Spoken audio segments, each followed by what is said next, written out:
प्रभु राम देव भगवान अल्लाह खुदा ईश आदि नाम एक ही शक्ति के हैं।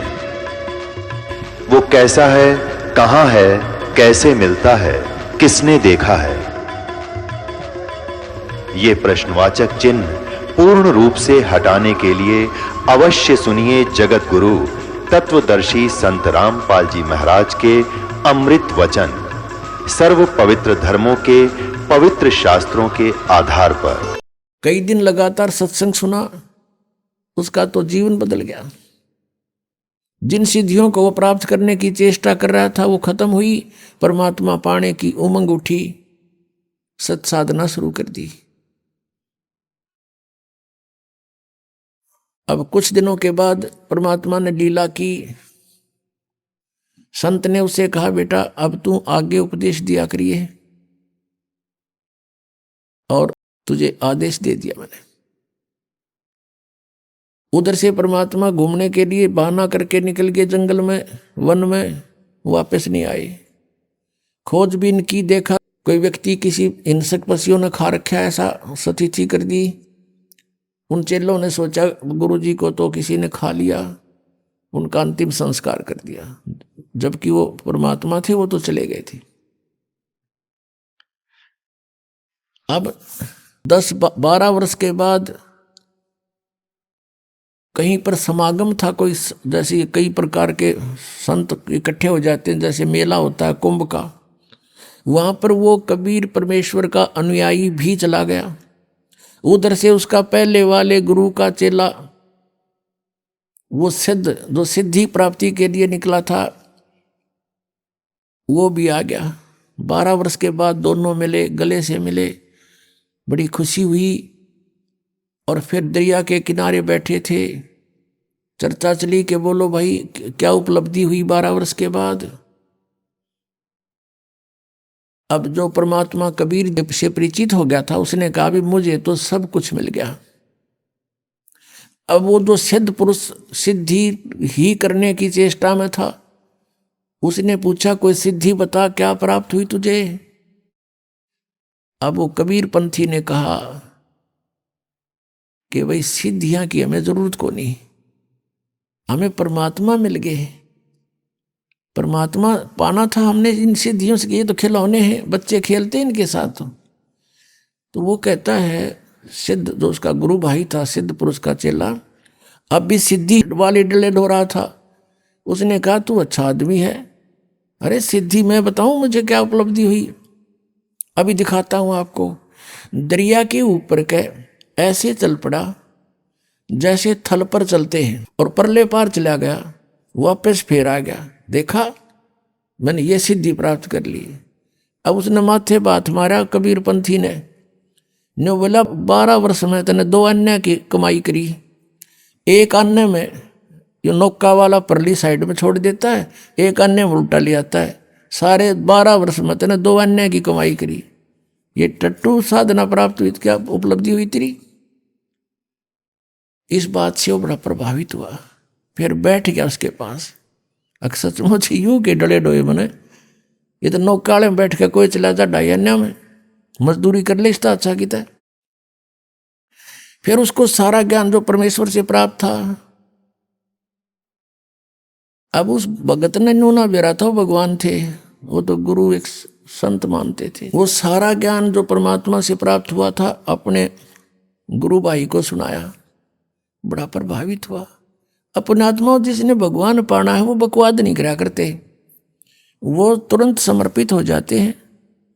उसके प्रेरणा जबरदस्त जागी कि अब मेरा कल्याण क्यों कर होगा, मन डला डोलिए, सारा जीवन खो दिया, कुछ कृपा करो, मेरा भी उद्धार करवा दो, महापुरुष से मुझे नाम दिला दो। अब फिर वो भगत रोने लग गया जो कबीर पंथी था। तब वो सिद्ध जो था, सिद्ध, वो कहने लगा आप क्यों रो रहे हो?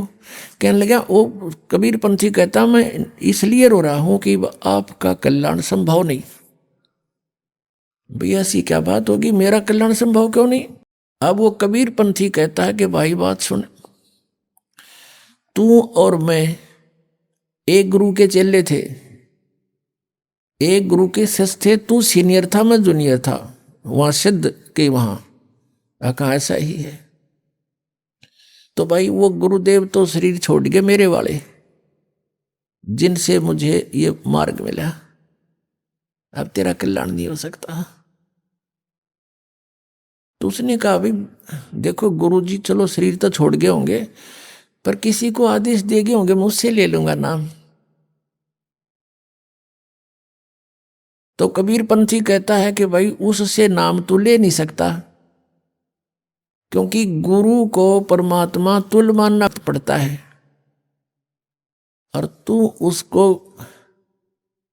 गुरु भी नहीं स्वीकार कर सकता। अब वो सिद्ध पुरुष कहता है कि बात सुन भाई, मैं निकला हूं भगवान पाने के लिए, और मुझे आप किसी से दिला दो ये नाम, मैं उसको सिर पर रखूंगा, मुझे परमात्मा चाहिए। तब उसने बताया, किसने? कबीर पंथी ने, कि इस दास को आदेश देगे वह, और आप मुझे, क्योंकि आप मेरे से सीनियर थे वहां पर आश्रम में, या जिन जूनियर सीनियर की आग सारा लाग रही है, या भी एक बेड़ी है इस काल की, तो भगत तो एक सत्र में होने चाहिए, ऊंच नीच ना हो, पहला पीछा कुछ नहीं होता। एक पिता की संतान है, एक बड़ा बेटा है, एक 15 साल छोटा है, तो सह तो एक के पिता के, सह तो भाई हुए, बहन भाई है, तो ऐसे हो आप। तो उसने कहा कि आप मेरे से नाम ले भी लोगे तो आपका भाव बने नहीं मेरे अंदर, क्योंकि आप मेरे से सीनियर थे।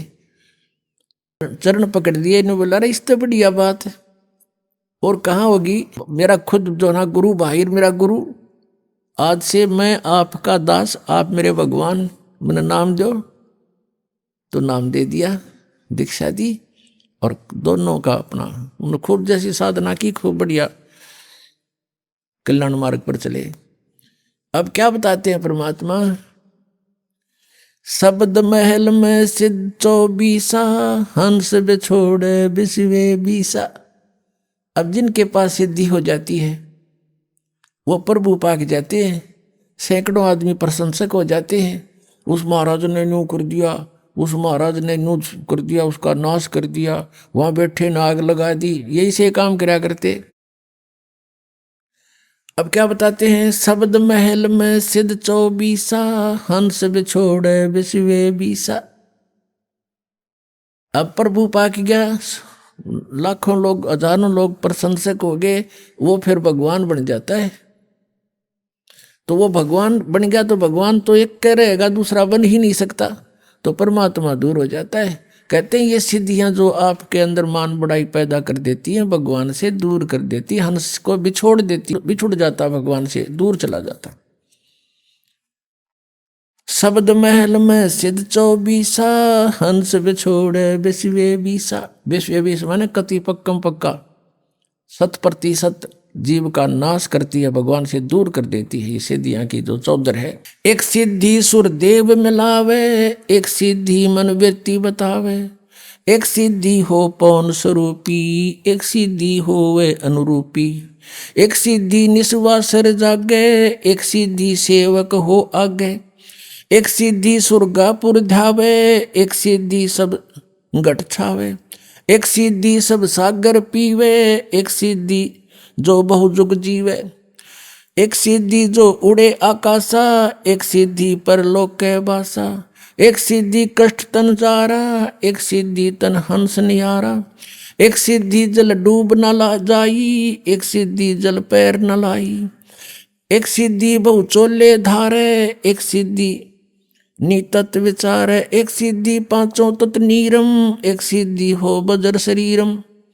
एक सिद्धि पीवे नहीं खाई, एक सिद्धि जो गुप्त छुपाई, एक सिद्धि ब्रह्मांड चलावे, एक सिद्धि सब नाद मिलावे, एता खेल खिलारी खेले, सो हम हंसा प्रगट बेले, 24 को ना मन चावे, सो हंसा शब्द अतीत कहावे, प्रसिद्धि पूर्ण पटरानी, सतलोक की कहूँ निशानी, सतलोक सुख सागर पाया, सतगुरु भेद कबीर लखाया, परमहंस देखो परवाना, जन कहता दास गरीब दीवाना। अब क्या बताया है कि एक सिद्धि मन वृत्ति बतावे, कि मन के अंदर आपने के सोच रखा है। तो हम कहते हैं ये सिद्धियां हमें इनकी आवश्यकता नहीं। एक सिद्धि निस्वासर जागे, एक सिद्धि सेवक हो आगे, एक सिद्धि दिन रात जागने की प्राप्त हो जाती है। और हम भक्ति अध्यात्म ज्ञान से इतने दूर हैं, अध्यात्म ज्ञानहीन हैं हम जरा से भी किसी संत या भक्त में ऊट पटांग सा देख लेते हैं, हम उसके साथ चिपक जाते हैं, प्रभावित हो जाते हैं। एक गांव है खेड़ी दमकन, गोहाना के पास, दास के वहाँ मामा जी हैं। तो वहाँ देखा, वहाँ कथा सुनी उनकी कि एक डेरा बना हुआ गीसा पंथियों का। गीसा, आदरणीय गीसा साहिब जी को परमेश्वर कबीर देव जी आकर मिले थे और उन्होंने फिर परमात्मा से प्राप्त ज्ञान को लिपिबद्ध भी किया है, कुछ वाणी भी बोली है। उन्हीं का एक शिष्य था। तो उन्होंने उस अपने आदरणीय गीसा दास साहिब जी की शिष्यता हो गया, लेकिन वचन नहीं माना उसने, अपने हिसाब से हठयोग करता रहा। नेकी राम नाम था उनका, नेकी राम जी। उसने सिद्धि प्राप्त कर ली हठ योग करके, दिन रात सोए नहीं। वो उस गांव में आकर बैठ गया बनी में, और साधु रूप में एक लंगोट बांध रहा, बस नो अवधूत रूप में बैठा। गांव के नगर के लोग जाते हैं, देखते हैं कि महाराज तो दिन रात सोता नहीं। एक ने देखा, फिर छुप के देखा, देखते रहे 10 दिन 20 दिन 25 दिन, देखा कि सचमुच ये कभी सोता ही नहीं। इससे बात से प्रभावित हो गए और उड़ा बना दिया, उसका आश्रम गाड़ दिया लठ। बता ना सोए के हो गया, किला टूट गया, ना सुनते हैं। ये सिद्धि प्राप्त कर ली, इसी से महात्मा पाक गया, ना जाने कितनों को और बर्बाद कर गया। तो कहते हैं एक सिद्धि निस्वासर जागे, एक सिद्धि सेवक हो आगे। एक ऐसी सिद्धि होती है कि एक समय एक संत ने साधना की, इनके पिछले पुण्य साथ होते हैं, वही भक्ति के लिए घर गांव छोड़ कर जाते हैं बिना ज्ञान के, और इनके पिछले पुण्य डिपॉजिट होते हैं ऊपर। तो ये कोई ऐसी सिद्धि कर लेते हैं तो इन्हीं के पुण्यों से उनको वहाँ सर्वेंट मिल जाते हैं, आध्यात्मिक सर्वेंट, ये प्रेत रूप में सामने खड़े हो जाते हैं आकर के। और इनसे फिर वो अपनी किसी को किसी में प्रवेश करा देते हैं। फिर वो दुखी होते हैं तो वो कहते हैं वहाँ लेकर चलो, फिर वहाँ अब पे फिर वो ठीक कर देते। इस तरह की भी इनके झाड़ फूंक का धंधा चलता है। तो कहते हैं एक सिद्धि सब सागर पीवे, एक सिद्धि जो बहु जुग जीवे। एक सिद्धि कष्ट तन जारा, एक सिद्धि तन हंस नियारा। एक सिद्धि जल डूब ना जाई, एक सिद्धि ऐसी है कि जल का ऊपर का चला जा, डूबा नहीं। जैसा भी आपको बताया था, उसने ये सिद्धि कर रखी थी। एक सिद्धि ऐसी है कि जल के अंदर प्रवेश करके बाहर आओगे तो सूखे पैर मिलेंगे, जल उनका टच नहीं होता। एक ऐसा ही रोहतक जिले के अंदर, अब वो शायद सोनीपत में आ गया, सिसाना गांव है, रोहतक से सोनीपत रोड खरखोदा साइड में। उस सिसाना गांव में वो घिसाई पंथी था, वो भी ये सारे उस नेकी राम की ब्रांच बन गई। फिर वो आगे थे, उसके पास एक सिद्धि थी कि वो तालाब में जा करके वापस आ जाता है तो पैरों का गारा और जल नहीं लगता। इस सद पर वो पाक गया और देखा उड़ा रोड का ऊपर इतना बड़ा आश्रम गाड़ रखा है उसका। उसको नारायण महात्मा कहने लगे, नाम कुछ और था उसका। तो परमात्मा लास्ट में ये कहते हैं कि एक सिद्धि बहुत चोलेदार है, कई रूप बना लेते हैं, वहां भी देखा वहां भी देखा। तो कहते ये भी व्यर्थ है। 24 को ना जलचावे, सोहन शब्द अतीत कहावे। प्रसिद्धि पूर्ण पटरानी, सतलोक की कौ निशानी। कहते उस कबीर परमेश्वर जी के पास वो प्रसिद्धि है। प्रसिद्धि माने सब सिद्धियों की माँ, यानी पूरा सटोक सटोर असंख्य सिद्धि मालिक के पास है। यहाँ इस काल के पास अष्ट सिद्धि है, ओनली 8 सिद्धि है। और ये भगवान बता रहे हैं कि हमने जो आपको मंत्र सतनाम दे रखा है इसमें 24 सिद्धियां आ जाएंगी आप में, लेकिन ये आपकी शत्रु होंगी जब प्रयोग करने लगे तो। आप जैसे भगत 2-3 वर्ष आपको नाम लिए हो जाएंगे और आप किसी को आशीर्वाद देने लग जाओगे ना, उसको लाभ होने लग जाएगा आपसे, लेकिन आपकी भक्ति का नाश हो जाएगा। तो ऐसी गलती नहीं करना भूल के भी। आप देखते हो कई गांवों में झाड़े लाते हैं, उससे कुछ राहत मिल जाती है। वो पिछले जन्म का पुण्यकर्मी प्राणी है, कभी सद्दी साधना की थी उसने भक्ति, और वो कुछ डिपॉजिट ईप लाग रहा नाश करने झाड़े ला के, और फिर वो गधा बनेगा उसका। फिर वो किसका झाड़ी लाओगा, कुमार लाओगा झाड़ी, उसका लठ मारेगा कमर पर। तो पुण्यात्माओं, इस अध्यात्म ज्ञान को समझना पड़ेगा, सब कर्मों से परिचित होना पड़ेगा। जैसे श्रीमद् भगवत गीता अध्याय नंबर 8 के श्लोक नंबर 1 में अर्जुन ने पूछा कि प्रभु आपने गीता अध्याय नंबर 7 के श्लोक नंबर 29 में कहा है कि मेरे आश्रित होकर, किस बात पे? चौथे अध्याय के 32वें श्लोक में कहा है कि जो तत्व ज्ञान है, साधनाओं की विशेष जानकारी, धार्मिक अनुष्ठानों की, यज्ञों की विशेष जानकारी सच्चिदानंद घन ब्रह्म की वाणी में लिपिबद्ध है। और 25 से लेकर 30 तक चौथे अध्याय में मंत्रों में बताया है। उसमें बताया कोई ऐसे करता है, कोई ऐसे करता है, कोई ये साधना करता है, कोई खड़ा होकर तप करता है, कोई हठयोग करता है, कोई देवताओं की पूजा करता है, और कोई स्वाध्याय ही करता है, कोई योग अभ्यास करता है, योगासन।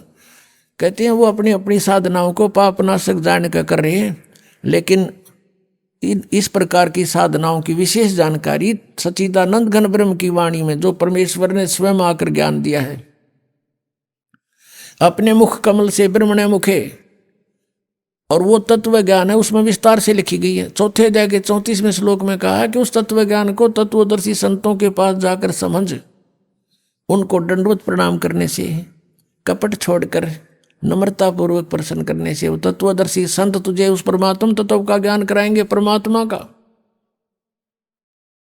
अब गीता ज्ञानदाता भी उस परमात्म तत्व के यानी तत्व ज्ञान से अपरिचित है। अब उसने कहा 7वें अध्याय के 29 श्लोक में कि जो मुझ पर आश्रित होकर मैं जो कह रहा हूं इस ज्ञान को आधार बनाकर तत्वदर्शी संतों से वो मिल लेता है, तो फिर वो क्या होता है कि वो मेरे ज्ञान के आश्रित होकर के, और जो जरा मरण मोक्षाय यतंती ते, जरा माने बुढ़ापा, मरण माने मृत्यु, बुढ़ापे और मृत्यु के दुख से बचने का जो प्रयत्न कर रहे हैं, उसी के लिए साधना करते हैं, संसार की और किसी वस्तु की डिमांड नहीं करते, वे तत्ब्रह्म विदु और अखिल अध्यात्म, वो पूरे अध्यात्म को जानते हैं और सब कर्मों से परिचित हैं, पूरे अध्यात्म ज्ञान से परिचित हैं, और वो तत्ब्रह्म से परिचित हैं, वही जरा और मरण के लिए प्रयत्न कर रहे, छूटने के लिए अपने आत्मा। फिर 8वें अध्याय के 1 में अर्जुन ने पूछा फिर किम तत्ब्रह्म, वो तत्ब्रह्म क्या है? 8वें अध्याय के 3रे श्लोक में उत्तर दिया वो परम अक्षर ब्रह्म है, जो गीता ज्ञानदाता स्वयं बता रहा है, वही कोई और है। फिर 8वें अध्याय के 5 और 7 मंत्र में गीता ज्ञानदाता कहता मेरी भक्ति करनी है, मुझे ही प्राप्त होगा, युद्ध भी करना पड़ेगा, यहां शांति नहीं हो सकती, और मेरी साधना करनी है। 8वें अध्याय के 13वें श्लोक में बताया कि ओम इति एकाक्षरम ब्रह्म विवरण माम अनुसमरण ये प्रयाति तदंदेहम सयाति परमाम गतिम। माम ब्रह्म माने मुझ ब्रह्म का, ओम इति एक अक्षरम, केवल ये ओम एक अक्षर है, और उच्चारण करके सिमरण करता हुआ ये प्रयाति तदंदेहम, जो शरीर छोड़कर जाता, सयाति परमाम गतिम, ओम से मिलने वाली परम गति, यानी ओम से जो कुछ भी सुप्रीम अंतिम राहत मिलनी है वो प्राप्त हो जाएगी। वो क्या होगी? ब्रह्मलोक प्राप्ति होगा। 8वें अध्याय के 16वें श्लोक में लिखा है कि ब्रह्मलोक पर्यंत भी ये पुनरावृत्ति में वहां गए हुए प्राणी भी जन्म मृत्यु में आते हैं, यानी पूर्ण मोक्ष नहीं हुआ। मोक्ष नहीं हुआ तो शांति नहीं हुई, जन्म मृत्यु रहा तो शांति नाम की चीज नहीं। इसलिए गीता नंबर 8 के श्लोक नंबर 5 और 7 में अपनी स्थिति बताता है मेरी भक्ति कर ओम नाम ते और मुझे प्राप्त होगा। और युद्ध भी करना पड़ेगा भाई, युद्ध भी कर। 8वें अध्याय के 8, 9, 10 3 मंत्रों में, श्लोकों में तुरंत कहा है कि उस परमाक्षर ब्रह्म की साधना करनी है तो उसको प्राप्त होगा, उसकी भक्ति करनी है तो उसको मिले, वो मिलेगा आपको, और मेरी करेगा तो मेरे पास रहेगा। ये नियम है। अंत समय में जिसकी भावना रह जाएगी, आस्था रह जाएगी, उसी को प्राप्त होगा। उसके लिए उसका मंत्र बताओगे तत्वदर्शी संत, और संकेत बता दिया 17वें अध्याय के 23वें श्लोक में गीता जी में, उस ब्रह्मण परम अक्षर ब्रह्म को पाने का ओम तत्सत, ये 3 मंत्र की साधना है। ओम त ब्रह्म का, सरपुरुष का, जैसे गीता जी अध्याय नंबर 15 के श्लोक नंबर 16 और 17 में 3 पुरुष हैं, 3 पुरुष हैं, सरपुरुष, अक्षर पुरुष, परम अक्षर पुरुष। सरपुरुष और अक्षर पुरुष, सरपुरुष तो ये ब्रह्म है, इसका ओम नाम है, ओम तत्सत, तत् ये अक्षर पुरुष का है, ये सांकेतिक है, कोड वर्ड है, और अक्षर पुरुष का, परम अक्षर पुरुष का जो है वो सत है। ये तत् और सत तो सांकेतिक है, कोड वर्ड ये दास बताएगा। इस विश्व में इस दास के अतिरिक्त किसी के पास ये मंत्र नहीं है, और इस दास से परिचित होकर उपदेश लेकर कोई अपने आप संत बन गया, नाम देने लग गया, वो सबसे बड़ा शत्रु है आपका। आप समझदार हो, इस बात को खूब समझते हो कि अनधिकारी से तो आप एक लाइसेंस बनवा के दिखा दो, वो कहीं चलेगा नहीं, आप भी अंदर वो भी अंदर, लास्ट में जब पकड़े जब जाओगे, जब यहाँ से शरीर छोड़कर जाओगे। तो कोई भी आज इस दास के अतिरिक्त परमात्मा ने किसी के ऊपर ये मेहर नहीं की। हाँ, पहले महापुरुष मिले थे जिनको, उनको भी ये शरीर सभी नाम दिए थे, उनका कल्याण हुआ, लेकिन उनको मना कर दिया था कि अभी इस मंत्र को डिस्क्लोज ना करना। धर्मदास तो लाख दुहाई, ये सार नाम कितबार ना जाई, सार नाम बार जो पढ़ी, ये बिचली पीढ़ी हंस नहीं तरही। अब ये बिचली पीढ़ी आ गई पुण्यात्मा, जहाँ आपका जन्म है। प्रथम पीढ़ी में परमात्मा स्वयं आए थे, प्रथम चरण में कलयुग के। अब ये बीच की पीढ़ी है, लास्ट की पीढ़ी नास्तिक हो जाएगी बिल्कुल, जो अब पार हो गए सो हो गए। ये हजारों वर्ष चलेगा, ऐसी बात नहीं है। परमात्मा का ये मार्ग एक पूरे विश्व में बहुत शांति होगी। हाहाकारिया माया की दौड़ लग रही है, यह खत्म हो जाएगी। शांति से सब भक्ति करा करेंगे, चोर उचक्के ये सब खत्म हो जाएंगे, क्योंकि हम परिचित हो जाएंगे। अगर किसी की आज हम चोरी करते हैं, अगले जन्म में गधा बन के देना पड़ेगा, कौन समस्या मोल लेगा? अनजान बच्चे जिनको ज्ञान नहीं, वही बिजली के नंगे तार को छूते हैं। तो गीता जी अध्याय नंबर 8 के श्लोक नंबर 8, 9, 10 में कहा है कि वो ओम तत्सत का 3 मंत्र का जाप है, और वो बताओगा तत्वदर्शी संत, मैं नहीं परिचित उससे। उसकी भक्ति करनी है तो उसी को प्राप्त होगा, उसके लिए तत्वदर्शी संतों ने खोज ले, फिर वो जैसे बताए तू ऐसे कर ले। अब वो ना अर्जुन ने मेरा ना वो बतावे, तो अर्जुन ने आखिर में हार मान ली कि भगवान मैं आपकी जैसे कहोगे न्यू कर लूँगा, कर लेगा ठीक से, तो वही का वही रहा। तो कहने का भाव ये है कि हमने उस तत्ब्रह्म से और इस सारे कृष्णम अध्यात्म यानी सारे अध्यात्म और अखिल कर्मों से, इन सब कर्मों से परिचित होना पड़ेगा। और उस तत्ब्रह्म से इनसे परिचित कराने के लिए आपको ये तत्व ज्ञान सुनाया जाता है सत्संग में बुला के। अपने आत्मा सबसे पहले हमने भगवान को पहचानना है, और किस परमात्मा की भक्ति करें, यानी किसी से आप जाओ, कोई संत है, सभी कहते हैं बदले रे भगवान तेरा काम आओगा, सभी कहते हैं कि भक्ति कर ले भाई, परमात्मा का नाम लेना चाहिए। फिर नाम क्या है? हरे राम हरे कृष्ण, कृष्ण कृष्ण हरे हरे, सीताराम राधे श्याम, राधे राधे श्याम मिला दे। बताओ ये नाम दे। कहते गीता और भागवत पढ़े ना बूझे शब्द ठिकाने नू, गीता पढ़े और गीता में मंत्र के बता रखा केवल ओनली वन ओम।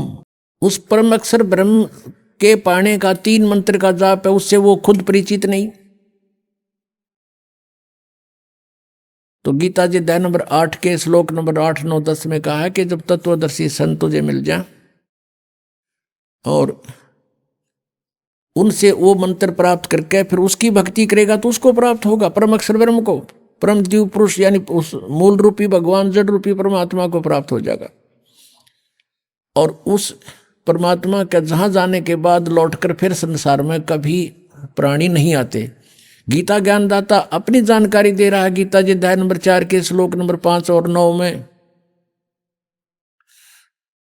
और श्रीमद् भगवत गीता अध्याय नंबर 2 के श्लोक नंबर 17 में, गीता जी अध्याय नंबर 10 के श्लोक नंबर 2 में ये कहता है कि अर्जुन तेरे और मेरे बहुत जन्म हो चुके हैं, तो नहीं जानता मैं जानता हूं। और 10वें अध्याय के दूसरे श्लोक में गीता जी में कहा कि मेरी उत्पत्ति को ना ये देवता जानते और ना ये सिद्ध जानते, क्योंकि ये सब मेरे से उत्पन्न हुए हैं, मैं इनका आदि कारण हूं। तो पुण्यात्माओं, संतान अपने पिता की उत्पत्ति को नहीं जान सकता और पिता की उत्पत्ति को पिता का पिता यानी दादाजी बता सकता है। तो उस परमेश्वर ने स्वयं आकर के इस ब्रह्म की उत्पत्ति बताई है। अपने आत्मा परमात्मा ने स्वयं आकर के अपना ज्ञान दिया और हमारे सदग्रंथ भी स्थान स्थान पर ये प्रमाणित करते हैं, लेकिन उन सदग्रंथों को हम समझ नहीं सके क्योंकि हमारे पास ये सृष्टि रचना रूपी या मास्टर की नहीं थी या मास्टर चाबी नहीं थी हमारे पास। ये सृष्टि रचना जो है पूरे अध्यात्म मार्ग को समझने की एक मास्टर की समझो, और जब तक ये नहीं समझ पाओगे इतने हम किसी सदग्रंथ को नहीं समझ सकते। अब जैसे गीता ज्ञानदाता कहता है कि मेरी उत्पत्ति को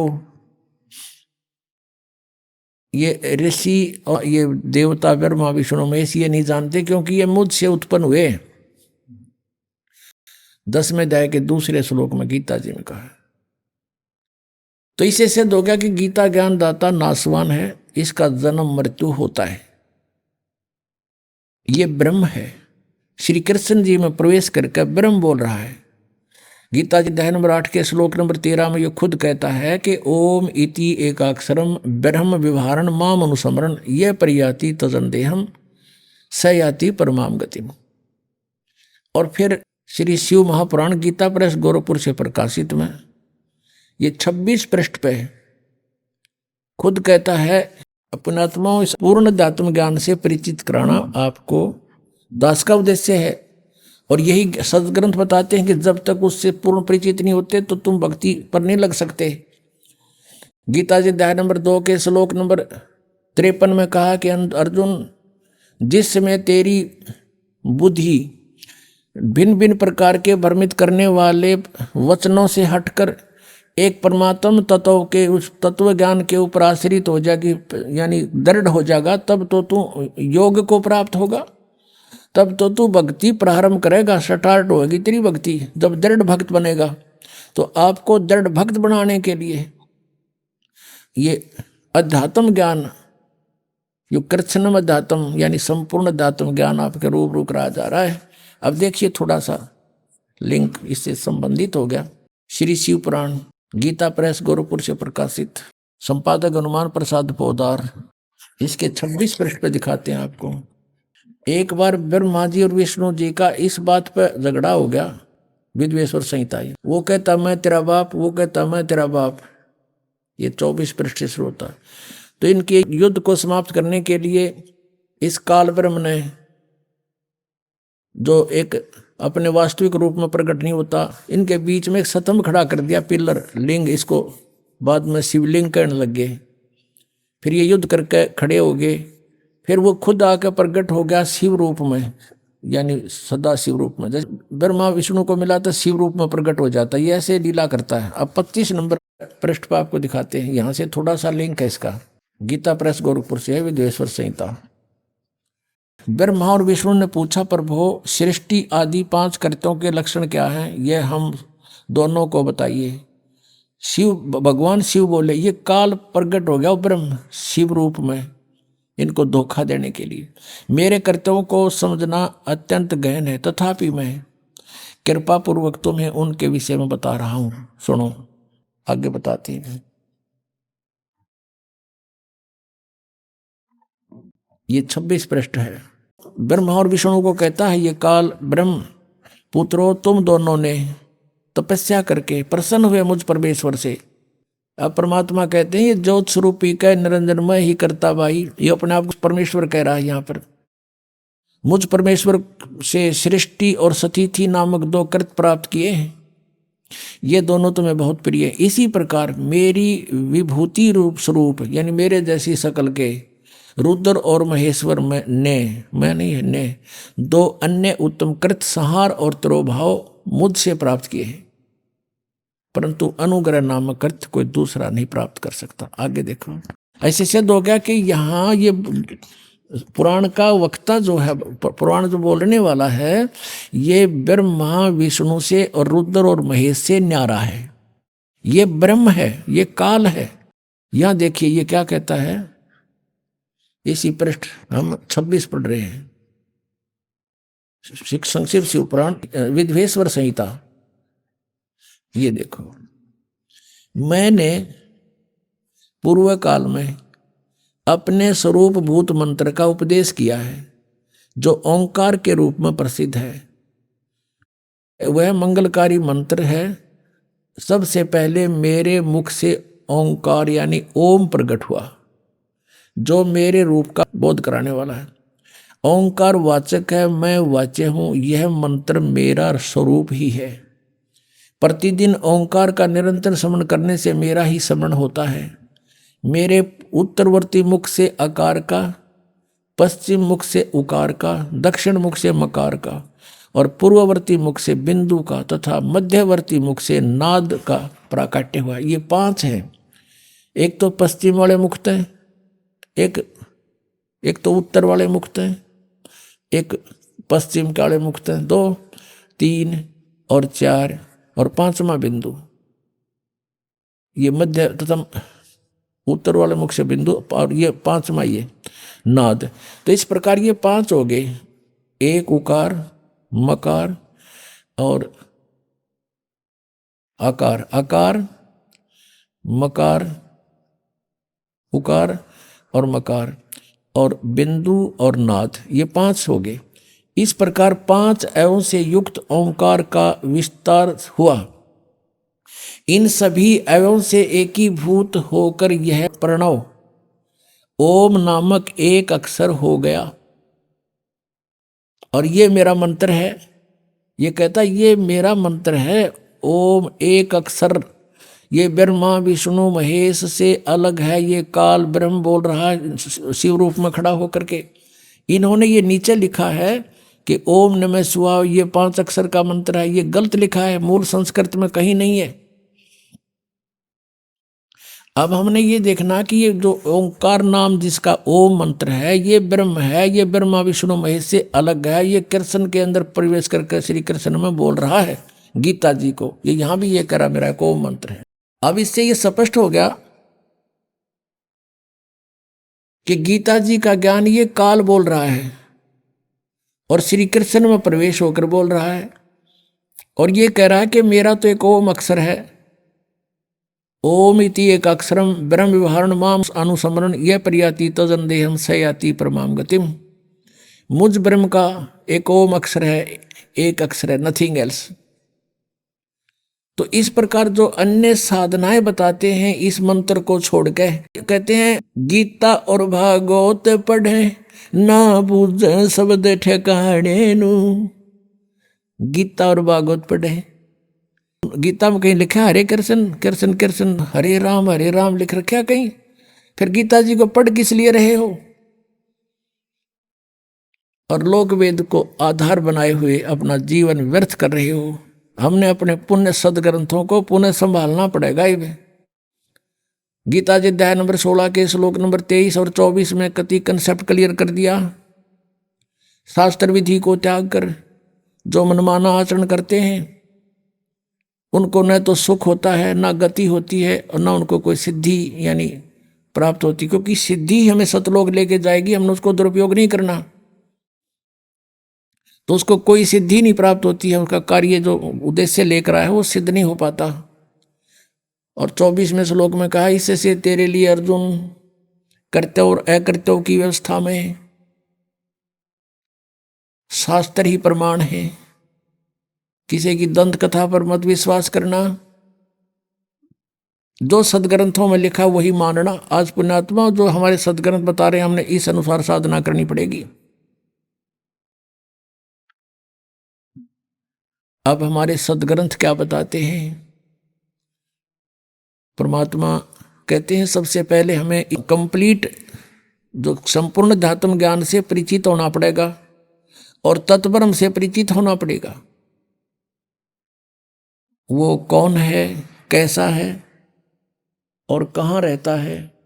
ऋग्वेद मंडल नंबर 9 सूक्त नंबर 86 के मंत्र 26-27 में, ऋग्वेद मंडल नंबर 9 सूक्त 82 के मंत्र 1, 2, 3 में, ऋग्वेद मंडल नंबर 9 सूक्त 96 के मंत्र 16 से लेकर 20 तक, और भी अनेक स्थानों पर ऋग्वेद मंडल नंबर 9 सूक्त नंबर 1 और मंत्र नंबर 8, 9 में ये स्पष्ट किया हुआ परमात्मा कैसी लीला करता है। तो हमने सबसे पहले परमात्मा को पहचानना है कि वो परमात्मा कौन है और कैसी लीला करता है। आज से 600 वर्ष पहले परमेश्वर कबीर देव जी, वो परम अक्षर ब्रह्म, जैसा कि वो 3 सतीथि से अपनी लीला करता है, उनमें से जो एक लीला का जो उनका वे है, तरीका है, एक बालक रूप धारण करके प्रकट होते हैं।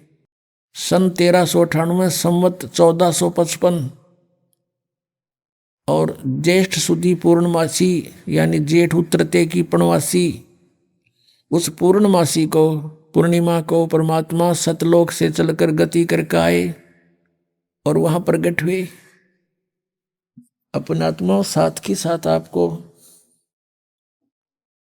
सदग्रंथों से परिचित कराना अनिवार्य है। दास का एक कर्तव्य बनता है। आपको शिक्षा इसलिए परमात्मा ने दिलाई है कि आप परमात्मा पहचान लो। न इस रोजी रोटी के लिए इस शिक्षा की कतई जरूरत नहीं थी।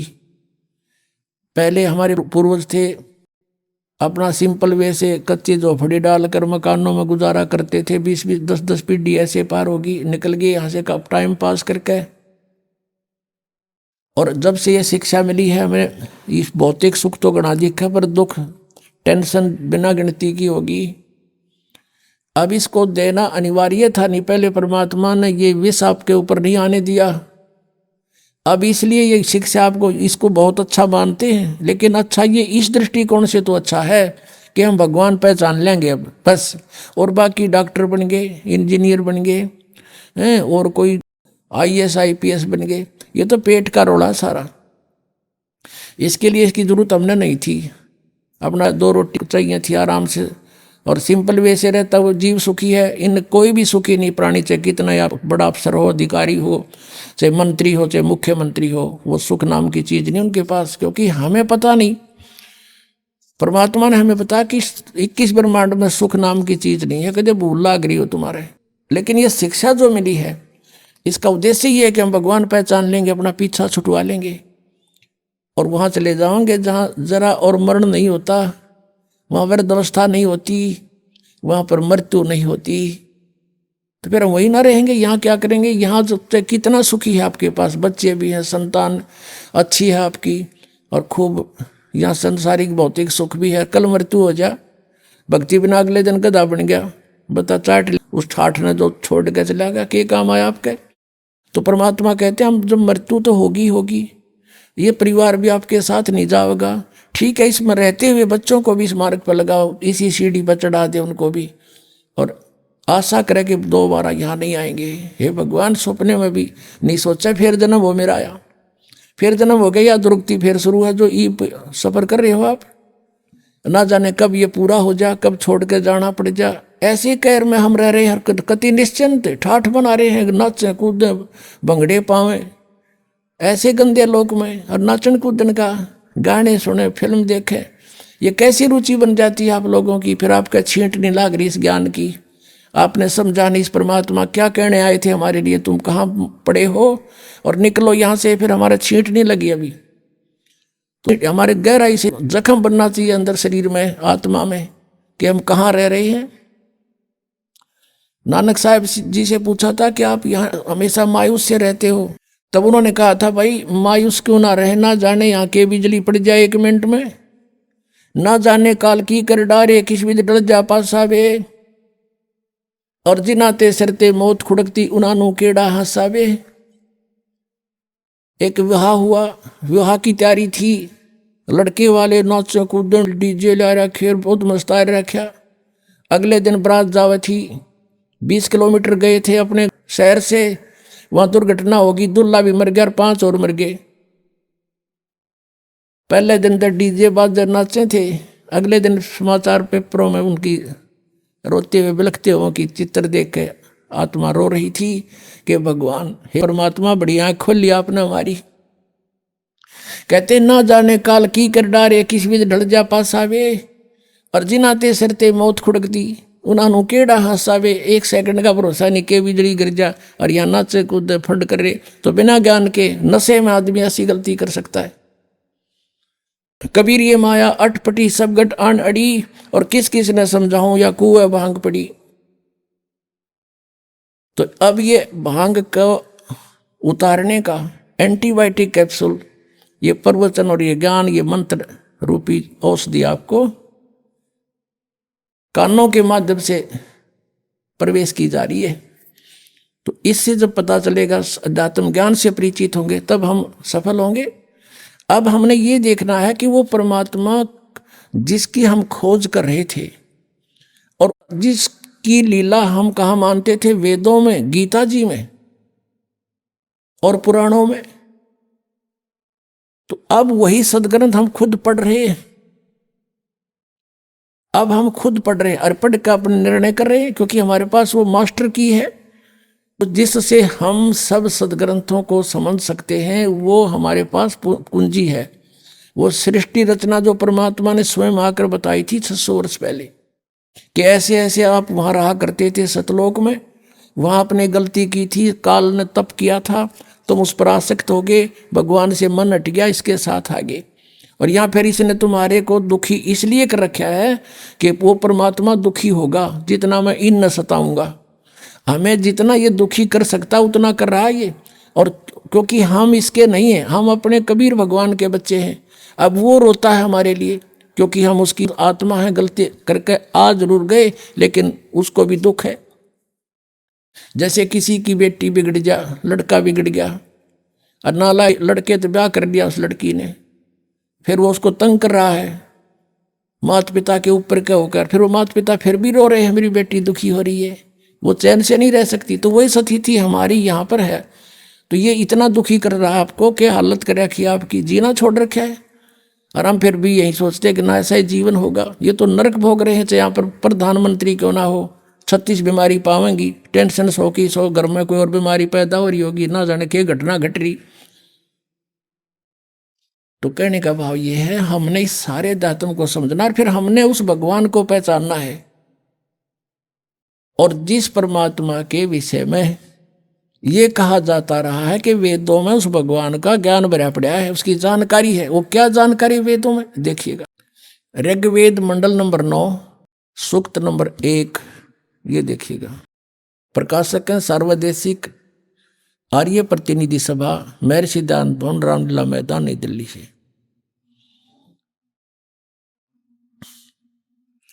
मूत्र के Prince offset printers 1510 Pataudi house, Daryaganj, नई दिल्ली से। इसका 9वें मंडल का प्रथम सूक्त पढ़ेंगे। ये 9वां मंडल, 9वां मंडल। अब यहां से थोड़ा सा ये देखना है कि इन्होंने, क्योंकि ये भगवान को निराकार मानते रहे, इसलिए आगे चल के थोड़ा सा इन्होंने गड़बड़ की है, उसको यहां से पहचाना जाएगा। 1 नंबर मंत्र है मंडल नंबर 9 के सूक्त नंबर 1 का मंत्र 1। इसमें लिखा है कि हे परमात्मन, ठीक, यानी परमात्मा की जानकारी है ये। ऋग्वेद मंडल नंबर 9 सूक्त 1 मंत्र अब 2 पढ़ रहे हैं। इसमें लिखा कि हे परमात्मन आप, ठीक, और फिर तीसरे में हे परमात्मन आप, परमात्मन आप, चौथे में हे परमात्मन आप, यानी परमात्मा की महिमा चल रही है, और 5वें में हे परमात्मन आप तुमको, और फिर अब 6ठे में हे परमात्मा ना, अब 7वें में गड़बड़ होगी, इनके मुश्किल होगी, काके तो भगवान को साकार लिखा है। अब 7वें में लिखना शुरू कर दिया उस पुरुष को, पुरुष को गड़बड़ करनी शुरू कर दी ना। अब 8वें में फिर लिख दिया उस पुरुष को, यहां लिखना था उस परमेश्वर को। अब थोड़ा सा ये कंसेप्ट फिर क्लियर करना पड़ेगा। अब इन वेदों के अनुवाद करता महर्षि दयानंद और उनके अनुयायी हैं। अब महर्षि दयानंद के सिद्धांत को वो फाइनल मान कर चल रहे हैं कि भगवान निराकार है, और जो भी उसने लिखा है, जो भी मीनिंग दिए हैं, उसको वो सत्य मानकर उसके आदेश आधार से चलते हैं। अब देखिएगा, एक पुस्तक है महर्षि दयानंद द्वारा लिखी, ये है ओम, ये महर्षि दयानंद सरस्वती कृत ये पुस्तक है। ऋग्वेद आदि भाष्य भूमिका ये पुस्तक का नाम है। और ये कहाँ से छपी है? सर्वदेशी कार्य प्रतिनिधि सभा, महर्षि दयानंद भवन 3/5, आसफ अली रोड, दिल्ली 2 है, नई दिल्ली 2 से। ये देखिएगा, इसके ये सृष्टि विद्या विषय संक्षिप्त, ये एक विषय है इसका, ऋग्वेद आदि भाष्य भूमिका वही चल रही है। इसके पृष्ठ नंबर 125 पे इसने कंसेप्ट क्लियर कर दिया है। देखिएगा नीचे,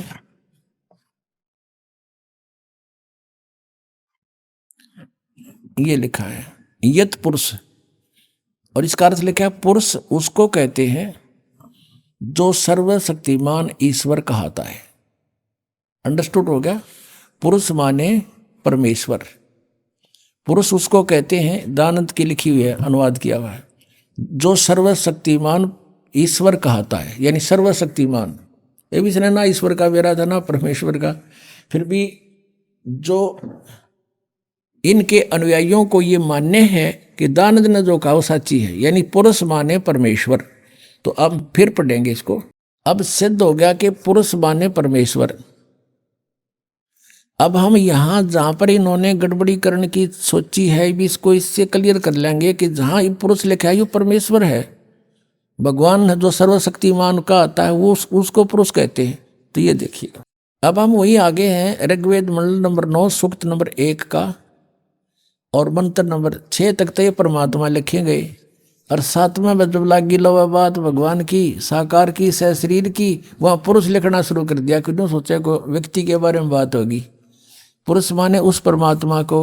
अब देखो 8वें में कमाल कर दिया, उस पुरुष को यानी उस परमेश्वर को उग्र गतियां प्रेरणा करती हैं। ये बताएंगे आपको सृष्टि रचना में कि सब बहुविध जीवन कीन पुकारा, तपशिला पर जल रहे थे जब हाहाकार मच रहा था। भगवान वहाँ उनकी उन परिस्थितियों को देखकर वहाँ आए अपना ज्ञान समझाने के लिए। तो उस परमेश्वर को, पुरुष माने परमेश्वर सिद्ध हो गया, उस परमेश्वर को उग्र गतियाँ प्रेरणा करती हैं, यानी कुछ ऐसी स्थिति बन जाती जैसे ही हाहाकार मच रहा, कुछ जीवन नहीं रहा प्राणी का, एक माया जोड़न का उद्देश्य बन गया। तो उस समय में परमात्मा या स्वयं आते हैं या अपना दास कोई भेजते हैं अपनी पावर दे करके। तो उस पुरुष को उग्र गतियां प्रेरणा करती हैं। जब परमात्मा स्वयं आते हैं उस समय का जिक्र है। और भासमान शरीर को यानी तेजोमय शरीर को वह पुरुष यानी वह परमात्मा प्राप्त होता है। पुरुष माने परमात्मा। क्लियर हो गया? अब देखो ऋग्वेद मंडल नंबर 9 सूक्त नंबर 1 का आगे हम पढ़ रहे हैं। और जिसमें 3 प्रकार से दूसरों का वारण माने कल्याण करने वाला मधुमेह शरीर मिलता है। मधुमेह यानी बड़ा प्यारा शरीर मिलता है। वो 3 प्रकार के शरीर से सबका सब व्यवस्था को संभालता है। ये भी क्लियर हो गया। फिर उसमें से दूसरी प्रकार की जो लीला हुई यहाँ लिखी है कि अभी अदन्या उत्सरंती धेनुव शिशुम सोम इंद्राय पातवे, उस सोम स्वभाव वाले श्रद्धालु पुरुष को, ये पुरुष हटा दिया यहाँ पर, अमर पुरुष लिखना था। सोम माने उस चंद्रमा के से शीतल स्वभाव वाले भगवान अमर पुरुष को, और पुरुष माने यहाँ पर परमेश्वर समझो।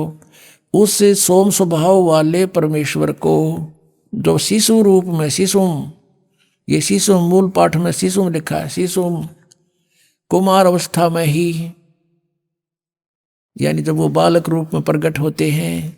अभी अधन्या, अधन्या माने बिना धनाई, जिसको सांड ने टच ना किया हो। कंवारी अभी माने पूर्ण रूपेण, सब प्रकार से पूर्ण रूपेण अधन्या, जो सांड के द्वारा कभी सथाई ना गई हो। तो इस कहने का भाव कि कंवारी गायें गौवें धेनु गौवें तृप्त करती हैं, उनकी परवरिश की लीला इन कंवारी गायों के द्वारा होती है जब परमात्मा सी स्वरूप धारण करके आते हैं।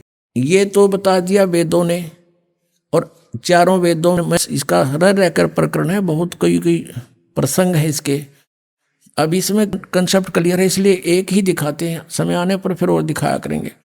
अब वो सूक्ष्म वेद में लिखा है उस परमेश्वर ने जो लीला की थी आज से 600 वर्ष पहले, और उस समय क्या हुआ था ये देखिएगा। ये सूक्ष्म वेद है, इसमें दिखाते हैं आपको कि जब परमात्मा शिशु रूप धारण करके कमल के फूल पर लहर तारा नामक तालाब में प्रकट हुए, वहां पर एक अष्टानंद नाम के ऋषि साक्षी हैं इस बात के कि कोई ऊपर से तेज का गोला आया, और उसने देखा ऊपर वो नहा धोकर सुबह सुबह वक्त से उस तालाब पर एकांत स्थान पर प्राकृतिक शांति के अंदर बैठकर अपना साधना करने की चेष्टा कर रहा था। एकदम आकाश से एक प्रकाश का गोला सा आया, उसने देखा, ध्यान से आंखें बंद होगी, जैसे सूर्य की तरफ हम देखते हैं, देख नहीं सकते, आंखें बंद होती हैं, फिर भी उसमें सूर्य का जो आकार है वो दिखाई देता रहता रहकर ऐसा अंदर हमारे फीड हो जाता है प्रतिबिंब। ऐसे अष्टानंद जी जो रामानंद जी के शिष्य थे, उसने जो उधर देखा वो सहन नहीं कर सका उस तेज को, आंखें बंद हुई तो उसमें क्या देखा है कि नवजात शिशु बालक का रूप दिखाई दे रहा, ऊपर से आ रहा है। दोबारा देखता है, आंखें खोलकर क्या देखा, वो प्रकाश एक कोने में लहर तारा तालाब में उसी में सिमट जाता है। वो उठकर चला जाता, अपने गुरु जी से प्रश्न करता है कि भगवान मैंने ऐसे ऐसे देखा। तो रामानंद जी कहते हैं कि बेटा ये कोई अवतार गण आते हैं ऊपर से, तब ये तारा सा टूटा करता है, कोई ऊपर से अवतार आए हैं और यहाँ कोई देव आया होगा, किसी माँ से गर्भ लेगा और यहाँ अपनी लीला करेगा। तो इनको तो इतना ही पता है कि इनके भगवान माँ से ही जन्म लेते हैं, और वो स्वयंभू परमात्मा है, स्वयंभू, उसका कोई जन्म दात करने वाला नहीं, स्वयंभू स्वयं प्रगट है, स्वयं ही वो प्रगट है, कोई इसका जन्मदाता नहीं है। उधर से नीरू नीमा नाम के 2 दंपति थे जुलाहे, वो स्नान करने के लिए वहां जाया करते थे। वो पहले ब्राह्मण थे, मुसलमानों ने उनको जबरदस्ती मुसलमान बना दिया था। बेस भले ही मुसलमान बन गए थे, लेकिन वो अपने आत्मा से भगवान शंकर को नहीं निकाल पाए थे, उन्हें अंदर से उसी की आराधना करते रहे। उस दिन भी उन्होंने यही कहा कि हे भगवान शिव जी, क्या हमारे लिए, उसकी पत्नी ने कहा क्या आपकी दासी के लिए आपके घर पे बच्चों की कमी पड़ गई, हमें भी एक खिलौना दे देते, हमारा भी जीवनाधार बन जाता। ऐसे करते हुए लहर तारा तालाब पर पहुंचे। वहां क्या देखा, नवजात शिशु कमल के फूल पर पाया, घर ले आए। 25 दिन के हो गए, ना जल पीवे ना दूध पीवे, और फले फूले ऐसे जैसे किलो दूध पीता हो बच्चा डेली, और स्वस्थ इतने। अब उसकी जो मुंह बोली माता नीमा बहुत दुखी होगी, बहुत बुरी तरह रोने लगी। हे भगवान शिव जी, आपने या तो सुनना नहीं था या तो ये देना नहीं था, अब दे कर ले रहे हो भगवान, अब मैं नहीं जीऊंगी इस बालक बिना, ना जाने इस बच्चे ने मेरे पर क्या जादू कर दिया, मैं इसके बिना जीवित नहीं रह सकती। 25 दिन हो गए, कुछ खाया नहीं, अब ये मरेगा, साथ मरूंगी मैं, पक्का इरादा। तब परमात्मा ने प्रेरणा की, शिव भगवान को करे करावे साइया मन में लहर उठा। शिव जी एक साधु रूप बनाकर वहां प्रकट हो गए, क्योंकि वो शिव जी को याद करके रो रही थी। तो पूछा, माई क्या बात है, क्यों रो रही है? सारी कथा बताई, सारी कहानी बताई कि एक दिन हृदय से पुकार की थी, 60 वर्ष की आयु होगी, संतान नहीं थी। एक दिन प्रार्थना की थी अपने शिव भगवान से, उन्होंने हमारी सुनी, एक लहर तारा तालाब के ऊपर कमल के फूल पर ये बालक दे दिया। अब ये बच्चा कुछ खा पी नहीं रहा है, 25 दिन का हो गया महात्मा जी, अब ये मरने वाला है, गेल मैं मरूंगी, इसके साथ मरूंगी, दरिया में डूब के, ये मेरा अटल इरादा है। आइए अब हम उन श्रद्धालुओं के अनुभव जानते हैं जो जगत गुरु तत्वदर्शी संत रामपाल जी महाराज जी से दीक्षा प्राप्त कर चुके हैं तथा उनके द्वारा बताए गए भक्ति मार्ग पर चल रहे हैं। नमस्कार सर। सत्साहेब जी। सर क्या नाम है आपका? गोरखदास। कहाँ के रहने वाले हैं? प्रेमनगर लुधियाना पंजाब से। सर संत रामपाल जी महाराज से नाम दीक्षा लेने से पहले क्या आप कोई भक्ति साधना भी करते थे? मंगलवार का व्रत करते थे, शिव जी के जल चढ़ाते थे। सर आप संत रामपाल जी महाराज की शरण में कैसे आए? सर जी हमारे एक दोस्त है, वहाँ पे भक्ति सौदागर नाम संदेश की पुस्तक पहुँची थी और वो दोस्त ने पढ़ा नहीं, पर मैं कबीरपंथी था उसके बाद में, तो वो जानता था ये कबीरपंथी है और उसने मुझे दिया।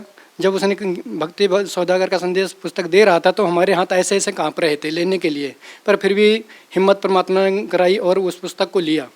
जब पढ़ते रहे, पढ़ते पढ़ते हमें इतना वो हुआ कि जो हमारी दवाइयाँ चल रही थी पहले, जैसा कि एयरकोड में ले रखा हूँ, तो उस पुस्तक पढ़ने मात्र से हमारी दवाइयाँ वो छूट गई, जो कि हम बिना दवाई खाए एक पल भी चल नहीं पाते थे।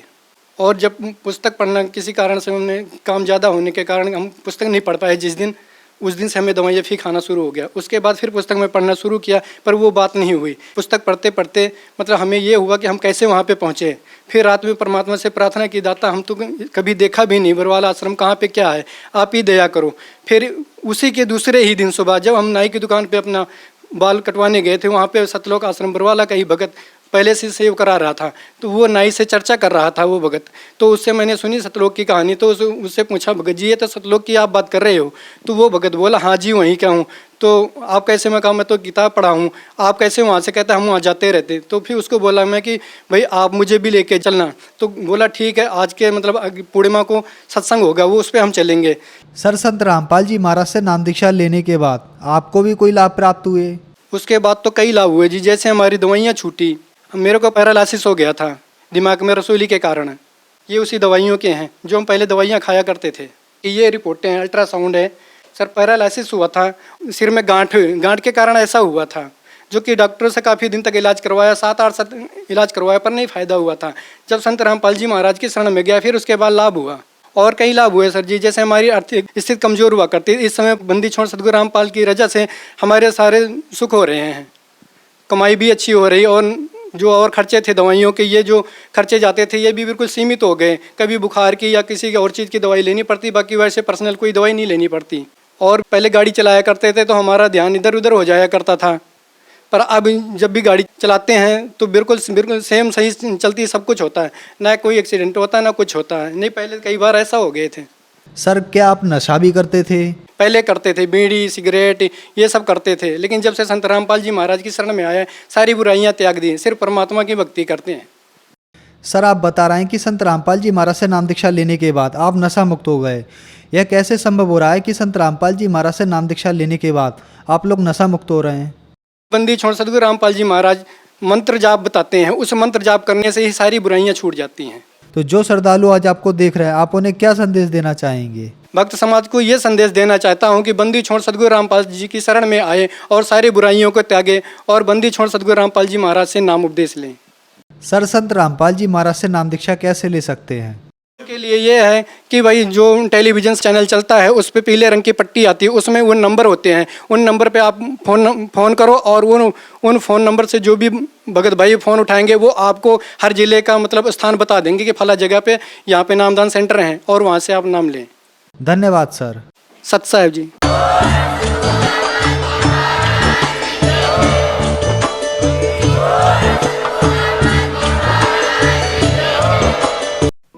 आप सुन रहे थे जगत गुरु तत्वदर्शी संत रामपाल जी महाराज के मंगल प्रवचन। अधिक जानकारी के लिए संपर्क करें।